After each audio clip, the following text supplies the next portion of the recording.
blood-sealing sacrifice.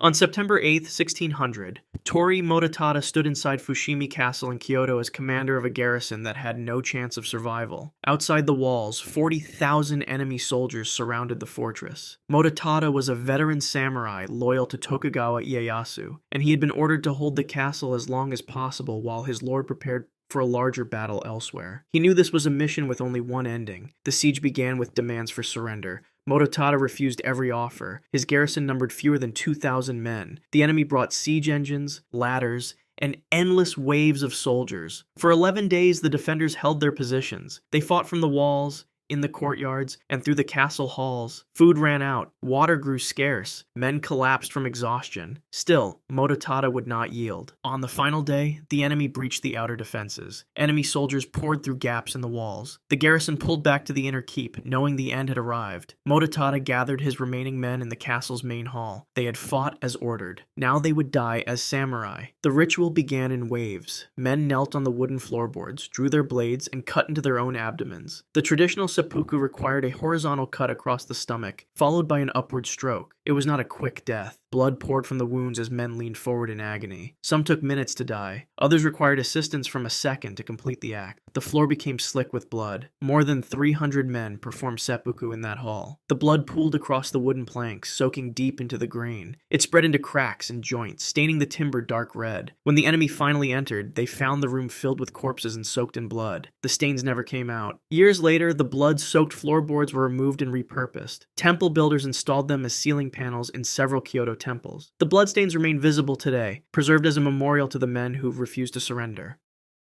Gingko tree assassination. On February 13, 1219, Minamoto no Sanetomo walked through the grounds of Tsurugaoka Hachimangu Shrine in Kamakura. He was 26 years old and served as the third shogun of the Kamakura shogunate. Snow fell steadily that evening as he attended a ceremonial celebration following his promotion to a higher court rank. Sanetomo wore formal robes and moved with the slow, deliberate pace expected of someone in his position. Attendants followed behind him, carrying torches to light the path. Near the shrine's stone steps stood a massive ginkgo tree. The tree was already ancient, its trunk thick enough that several men standing side by side could not reach around it. Its branches spread wide overhead, and in the darkness and falling snow, the space behind it offered perfect concealment. Hidden there was Kugyo, Sanetomo's 19-year-old nephew and the son of the second shogun. Kugyo had been passed over for succession. The position had gone to his uncle instead. Resentment had festered for years. On this night, he waited in the cold with a drawn sword, watching his uncle's procession approach. The ceremonial nature of the event meant guards were positioned at a distance. Protocol demanded space and dignity for the shogun during religious ceremonies. Kugyo knew this. He had planned for it. As Sanetomo climbed the stone steps and passed within arm's reach of the ginkgo tree, Kugyo sprang forward. The attack was instant. One powerful downward stroke severed Sanetomo's head cleanly from his body. The cut was precise, practiced. The head fell, and Kugyo immediately grabbed it. Attendants screamed. Guards rushed forward, but Kugyo had already vanished into the darkness with his prize. A massive search began immediately. Soldiers scoured the shrine grounds and surrounding areas. They found Kugyo hours later and killed him. But Sanetomo's head was never recovered. Some believed Kugyo disposed of it before his capture. Others thought accomplices took it. The head's location remains unknown. With Sanetomo's death, the direct Minamoto bloodline that had founded the shogunate ended. The family's grip on power collapsed. Control passed to the Hojo clan, who ruled as regents. One ambush behind a tree had destroyed an entire dynasty. Frozen rice field. On February 21st, 1184, Minamoto no Yoshinaka fled across the winter landscape near Lake Biwa. He had been a powerful general, briefly controlling the capital of Kyoto, but political miscalculations and military defeats had turned him into a fugitive. His cousin Minamoto no Yoritomo had sent armies to eliminate him. The Battle of Awazu was lost. Now Yoshinaka ran for his life with only a handful of loyal companions. Among them was Tomoe Gozen, a female warrior known for her skill in combat. She had fought beside Yoshinaka in multiple battles, but during the retreat, they became separated in the chaos. Yoshinaka rode hard, enemy cavalry close behind. The frozen rice paddies stretched ahead, their surfaces covered in snow and ice. To a desperate man, they looked like solid ground, a path to escape. Yoshinaka urged his horse forward onto the field. The surface held for the first few strides. Then the horse's hooves broke through the frozen crust. Beneath the ice and snow lay thick, waterlogged mud from the flooded rice paddy. The horse's legs plunged deep. It struggled, thrashing to pull free, but each movement only drove it deeper into the mire. Yoshinaka tried to dismount, but his own weight pushed him further into the mud. It gripped his legs, his waist, holding him in place like a trap. The cold made the mud dense and heavy. He could not move forward or backward. His horse panicked beside him, equally stuck. Behind him, he heard the pursuit closing in. He twisted his body, looking back across the field, searching for Tomogozen. In that moment, an arrow struck him in the face. The impact snapped his head sideways. He was still conscious, still trapped in the freezing mud, unable to raise his arms to defend himself or pull the arrow free. Enemy soldiers reached the edge of the rice paddy. They approached carefully on foot, spreading their weight to avoid sinking. Yoshinaka watched them come, immobilized, bleeding from his face. When they reached him, they drew their swords. He died stuck in the mud, beheaded while unable to move his body or lift a weapon. Anchor drowning defeat. On April 25, 1185, the Taira clan faced complete annihilation at the Battle of Dan no Ura. The naval engagement took place in the narrow Shimonoseki Strait, where currents ran strong and deep. For years, the Taira had controlled Japan through their connection to the imperial family and military dominance. Now their fleet burned and sank around them. Minamoto forces had outmaneuvered them, and escape was impossible. Taira no Tomomori stood on the deck of his warship and watched his clan's destruction unfold. He was a general who had led campaigns across Japan. Surrender meant capture, humiliation, and likely a public end designed to entertain his enemies. He refused to give them that satisfaction. Around him, other Taira nobles made similar decisions. Some threw themselves into the water wearing full armor, others cut their own throats. Tomomori chose a different method. He walked to where the ship's anchor rested on deck. The anchor was a massive iron weight, designed to hold a warship steady against ocean currents. It weighed several hundred pounds. Tomomori ordered sailors to bring rope and help him secure the anchor to his armor. They wrapped the rope around his chest and waist multiple times, binding the iron mass tightly against his body. The weight was immense. He could barely stand upright with it attached. The act carried symbolic meaning. An anchor keeps a vessel from drifting, holds it in place even during storms. By tying himself to it, Tomomori ensured his body would never surface, never drift ashore, never be recovered by enemies and put on display. He would sink straight to the bottom and stay there. He climbed onto the ship's rail. The Shimonoseki Strait stretched below, its waters dark and churning. Without hesitation, he stepped off. The anchor's weight pulled him down immediately. There was no floating, no struggle at the surface. He plunged beneath the waves and descended rapidly into the darkness. The pressure increased as he sank deeper. His lungs burned, then filled with seawater. The anchor dragged him down past the point where light penetrated into complete blackness. His body reached the bottom of the strait and settled there, held in place by the iron weight, never to be found. Standing death arrows. On June 15, 1189, the warrior monk Saida Musashibo Benkei positioned himself at the entrance to Koromogawa no Tachi, a narrow bridge crossing in northern Japan. Behind him, his master Minamoto no Yoshitsune fled from pursuing forces. Benkei was a massive man, over 6 feet tall with the strength and combat experience of someone who had fought in dozens of battles. His task was simple: hold the bridge long enough for Yoshitsune to escape. He knew he would not survive. Enemy soldiers arrived in waves. The bridge's narrow width meant they could only approach a few at a time. Benkei wielded a naginata, a pole weapon with a curved blade at its end. He swept it in wide arcs, cutting down anyone who tried to pass.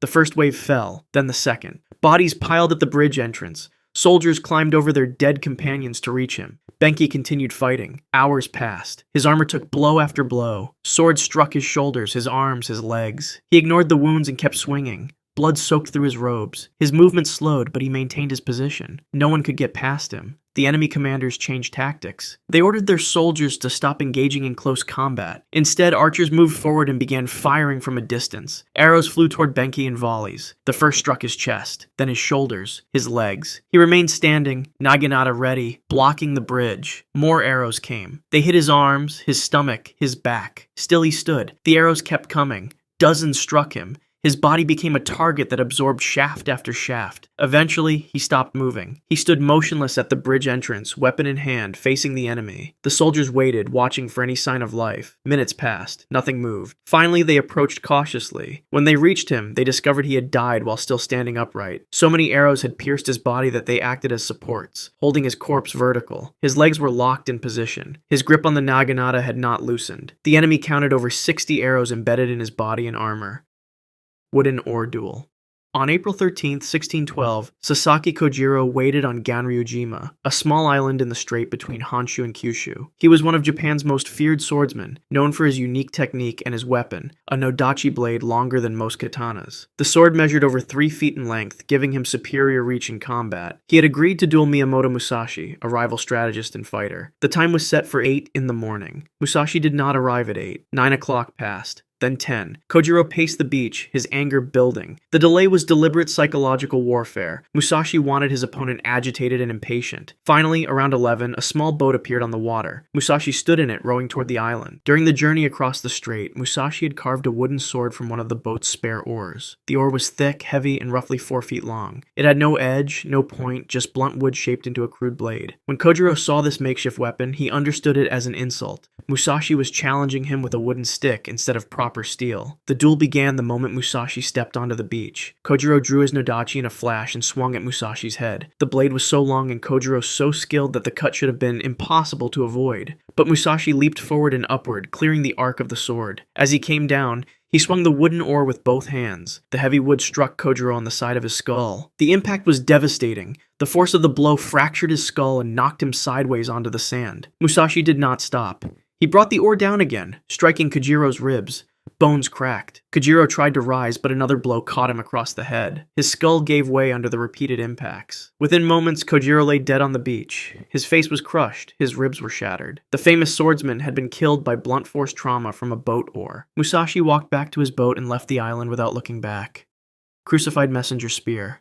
In June of 1575, Nagashino Castle in central Japan endured a brutal siege by the Takeda army. Inside the fortress, defenders were running out of food and supplies. Their only hope was reinforcements from Tokugawa Ieyasu, but they had no way to know if help was coming. A messenger needed to slip through enemy lines and return with information. Tori Sunemen, a foot soldier loyal to the castle's lord, volunteered for the mission. Sunemen left the castle under cover of darkness and made his way through the Takeda siege lines. He reached Tokugawa's forces, delivered his message, and received confirmation that reinforcements were on their way. He attempted to return to the castle with this crucial information, but on his way back, Takeda scouts spotted him and gave chase. He was captured before he could reach the castle walls. The Takeda commanders recognized an opportunity. They constructed a wooden cross and nailed Sunemen to it. They positioned the cross in an open area clearly visible to both armies. Defenders on Nagashino Castle's walls could see him. Takeda soldiers surrounded the base of the cross. The Takeda plan was simple: force Sunemen to shout that no reinforcements were coming, breaking the defenders' morale and encouraging surrender. Takeda officers gave the order. They told Sunemen to announce to his allies that help would not arrive, that they were abandoned. Both armies fell silent, listening. Sunemen drew a deep breath. Then he shouted the opposite. He yelled that Tokugawa's reinforcements were on their way, that the castle should hold out, that rescue was coming soon. The Takeda commanders reacted instantly. Soldiers standing near the cross thrust their spears into Sunemen's body. Multiple blades pierced his chest, stomach, and sides. He died within seconds, impaled on the cross in full view of everyone watching. His body remained there, displayed between the two armies. The defenders inside Nagashino Castle heard his final message. They held their positions. 2 days later, Tokugawa's reinforcements arrived and broke the siege. The castle was saved. Unarmed Bath Betrayal. On February 11th, 1160, Minamoto no Yoshitomo fled through Owari province as a hunted man. He had led the Minamoto clan in the Heiji rebellion against the Taira, and he had lost. His army was destroyed. His allies were dead or scattered. Taira forces searched the countryside for survivors, offering rewards for information leading to his capture. Yoshitomo traveled with only a handful of loyal followers, moving from place to place seeking anyone who might offer shelter. He arrived at the home of Asada Tadamune, a retainer who had once served under him. Yoshitomo believed he could trust this man. Tadamune welcomed him inside, offered food, and suggested he rest. After days of running and hiding, Yoshitomo accepted the hospitality. Tadamune proposed that his lord use the bath to wash away the dirt and exhaustion of the road. In Japanese tradition, the bath was a place of relaxation and vulnerability. Weapons were left outside the bathing area. It would have been disrespectful and paranoid to bring a sword into someone's bath. Yoshitomo followed custom. He removed his armor and his swords, leaving them in another room. He entered the bath naked and unarmed. The water was hot. For the first time in days, Yoshitomo allowed himself to relax. His muscles loosened. His guard dropped. He sat in the steaming water, eyes closed, breathing deeply. Outside the bath, Tadamune was not preparing towels or clean clothes. He was gathering armed soldiers. The door burst open. Tadamune entered with multiple men carrying weapons. Yoshitomo had no time to react. He was naked, sitting in water, completely defenseless. The soldiers attacked immediately. Swords struck him from multiple angles. He tried to rise from the bath, but blades cut into his shoulders, his chest, his arms. The water turned red around him. Yoshitomo died in the bath, unable to fight back or escape. His body remained in the bloodied water. Tadamune claimed the reward from the Taira for killing the Minamoto leader. Yoshitomo's young sons, including the future shogun Minamoto no Yoritomo, survived only because they were elsewhere when their father was murdered. They would later avenge this betrayal and destroy the Taira clan entirely.